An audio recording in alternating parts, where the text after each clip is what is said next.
Hey everyone, it's YOUUUUUUU and welcome back to another spicy, amazing, and juicy YouTube video. The other day, I was remembering such beautiful, beautiful memories from middle school, and I started remembering about a little time period, a little phase, if you will, that I had during my middle school years, which was, of course, writing Wattpad fan fiction. So today, I thought it would be kind of fun to go back down memory lane and find my Wattpad from when I was in 7th grade and see what was up. The funny thing is, I was trying to make a Wattpad account with my current email address and it said that it was invalid, so I don't really know what's going on there. Anyways, today, we're gonna search it up and see what comes up. Okay, so we're on Wattpad. I remember my username being fictionistkey2. And the reason for that being was because I wanted to be like an anonymous author so that when I got big and famous, my classmates would be wondering like, oh my God, who is Fictionistkey2? And then I'd be like, guys, it was me this entire time. Let's search it up. Oh! Oh my goodness, I remember this. Let me explain myself, okay? Let me explain. So basically, one of the books that we had to read in middle school was The Outsiders. And of course, after reading the book, we would watch the movie. And so we watched the movie, and while everybody else was like fantasizing over Pony Boy and stuff like that, I was too busy fantasizing about Johnny Cade, aka young Ralph Macchio. I was obsessed, okay? This is, I guess, my most popular one. It had 18.1K reads, 326 votes, and it's ongoing. I never finished it because I actually don't know. I guess I got too old to write fan fictions, or maybe I forgot my password and I never logged back in, but it's still ongoing apparently. All right, let's do this. Let's just get right into it. But first I need to check out my account. What was my thing? Like what was going on? Of course, we got the Billie Eilish CFP because 7th grade me was obsessed with Billie Eilish, probably up until like junior year of high school. I can't see what other type of delusional besties were following me on Wattpad because I need to make an account. But whatever. About me. Be the type of person who leaves a mark, not a scar.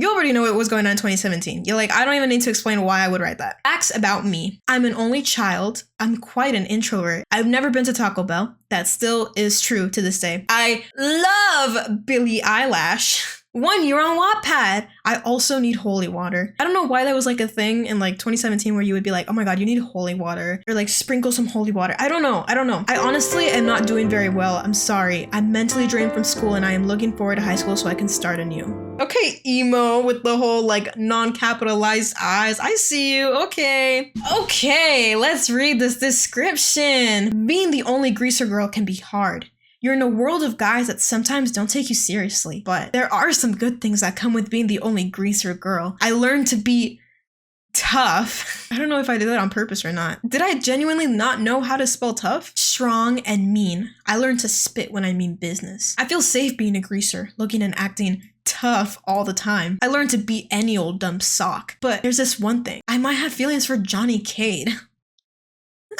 He and I both go through the same struggles in life, our parents not getting along, and sometimes even become abusive. He comforts me through all those times. Wonder what he thinks of me, ... question mark.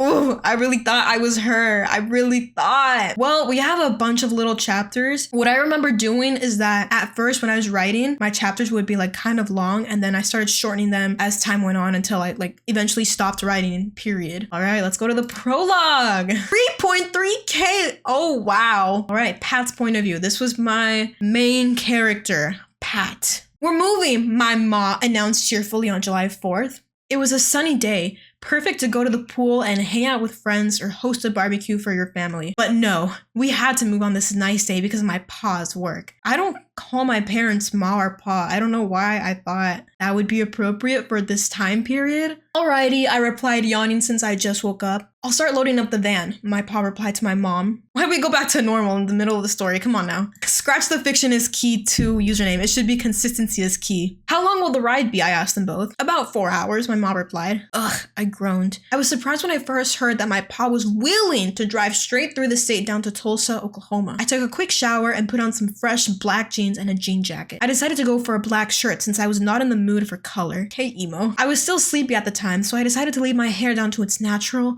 wavy medium length. You know what it's giving? I put on my checkered Vans in the nearest sweatshirt I could find. I put my beautiful blonde hair in a messy bun. As I was walking out the door, my meth-headed mom said, "Where the hell do you think you're going?" I looked at her dead in the eye and said, "I'm out of this bitch." I stared at my periwinkle highlights. They were still fresh from when I got them done a few months back. They were a little washed out, but just enough to coordinate with my natural brown hair. I still don't look pretty, but close enough to those days' standards. This is supposed to be like during the 50s, I remember, so nobody was doing crazy hair color highlights like this. We started going down the highway to get to that small town. I fell asleep as soon as I got comfortable in my car. Thank God I don't have any siblings because I wouldn't be able to sleep. Okay, taking some pieces from my personal life into the story, okay. We're here, my mom announced. I sat up and looked out the window. The house was smaller than our old one, but I didn't mind. We didn't need that much room anyway. Before I could even say anything, my mom and pa were already taking out the suitcases from the trunk of our car. I finally got out of the car and started unloading as well. That evening, I decided to take a walk after dinner to explore this new world. I decided on going to the park where I would hopefully be safe. How did you already know that there was a park when you just moved? Okay. I started walking out the door, but my dog caught up with me. He's a golden retriever with dark chocolate eyes that I absolutely adored. I put him on his leash and let him out to the porch. There was no mention of a dog prior to this. I didn't say, oh, I put my dog in the van so he could move with us. He just like appeared out of nowhere. Pat! Don't forget your jacket. It might get cold, Ma called out from the kitchen. I have it, I responded back. My jacket is one thing I never forget. It's my favorite thing I own. It's a jean jacket, but it keeps you warm no matter where you go, which is quite handy on any last minute change of plans. My pa bought it for me shortly after he was hired. He said, I'm going to get paid better now, so I can finally afford you something decent. The walk to the park was quite pleasant. When we finally got there, it was empty. I wasn't surprised since it was too late for little children to play anyway. I took advantage of the situation and ran to the swings. I started swinging lightly with my dog in my arms. His name is Rico, by the way. I slowly stopped swinging, but then felt someone start touching my back as if to push me. I looked back and it was a tall, strange guy with a smirk on his face. He had greasy, dark brown hair with brown eyes that looked daring. I wanted to ask who he was, but nothing came out. What's up, doll? The name's Dally, the stranger said. Don't call me doll, I snapped. Hard to get, huh? That's how I like him. What are you talking about? What's your name, sweetie? Pat. And don't call me sweetie either. In fact, don't call me anything that isn't my name. I turned my head around to see if he could get the hint and go away. You from round here, Pat? He finally asked and took the swing next to me. Just moved. You gonna be a greaser or a sock? What is that? Socks are snobby, spoiled brat white trash. Greasers are more like me. Tough and individual. Don't need no one to back them up while they're talking, he spat. I would have guessed you were a sock from the spoiled way you talk, I chuckled. Ha ha ha. I'm dying of laughter. What are you? Human? I don't know. I thought about it for a moment. I didn't want to be known as a spoiled rich kid, but I also didn't want to look like a hoodlum. Which was worse? Fine, I guess I'll be a greaser. No questions, please. Fine by me, he said happily. You'll be our first. First what? I asked. Greaser girl.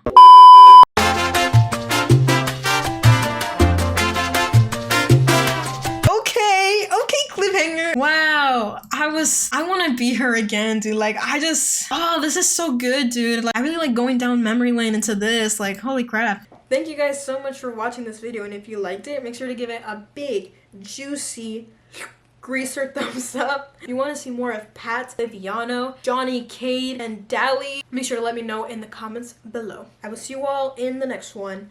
Adios!